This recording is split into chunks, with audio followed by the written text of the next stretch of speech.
പ്രചരിച്ചിട്ടുണ്ട്. ഞാൻ കരുതുന്നു ഇവിടെ സൂചിപ്പിക്കപ്പെട്ട ആളുകൾക്കുണ്ട്. അത് മാലിന്യം കലരാത്തതായിരിക്കും. അമ്മമാരുടെ കൈകൊണ്ടുണ്ടാകും. ഈ വർഷവും കഴിഞ്ഞ വർഷത്തിനേക്കാളും വളരെ കൂടുതൽ വിൽപ്പന ഉണ്ടാക്കണം എന്നുള്ള ആഗ്രഹത്തിലാണ് കുടുംബശ്രീ. കഴിഞ്ഞ വർഷമാണ് ആദ്യമായിട്ട് ഈ കൗൺസിലിന്റെ കാലാവധിക്കുള്ളിൽ കുടുംബശ്രീയുടെ ഓണച്ചന്ത എന്നുള്ളൊരു ആശയം പ്രാവർത്തികമാക്കാനായിട്ട് ഞങ്ങൾക്ക് സാധിച്ചത്.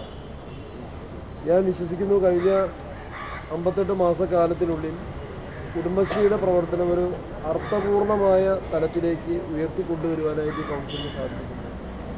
ഇവിടെ CDS ചെയർപേഴ്സൺ സൂചിപ്പിച്ചതുപോലെ സ്വയം സംരംഭങ്ങളോ ഗ്രൂപ്പ് സംരംഭങ്ങളോ തുടങ്ങാൻ കഴിയാതെ അറച്ചു നിന്നിരുന്ന ഒരു സമൂഹമായിരുന്നു ഇരിങ്ങാലക്കുട പട്ടണത്തിലെ അയൽക്കൂട്ട സമൂഹം.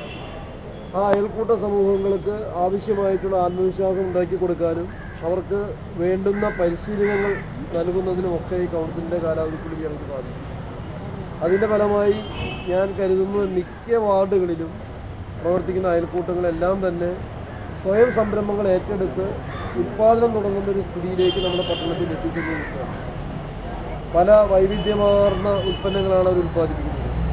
റെഡിമെയ്ഡ് ഗാർമെൻറ്റ്സ് മുതൽ വറക സാധനങ്ങൾ, പലഹാരങ്ങൾ, അതുപോലെ കറികൾ, അച്ചാറുകൾ, ജാമുകൾ, സ്ക്വാഷുകൾ, അങ്ങനെ വൈവിധ്യമാർന്ന ഒരു പിടി ഉൽപ്പന്നങ്ങൾ ഉൽപ്പാദിപ്പിക്കുന്ന പല പല യൂണിറ്റുകൾ നമ്മുടെ പട്ടണത്തിൽ ആരംഭിക്കാനും അതുവഴി സ്ത്രീകൾക്കൊരു സ്വാശ്രയമായിട്ടുള്ള ബോധം ഉണ്ടാക്കിയെടുക്കുന്നതിനും സ്വന്തം കാര്യം നിൽക്കുന്നതിനുള്ളൊരു കഴിവ് അവർക്ക് വളർത്തിക്കൊണ്ടുവരുന്നതിനും സാധിച്ചിട്ടുണ്ട് എന്ന് ഞാൻ വിശ്വസിക്കുകയാണ്.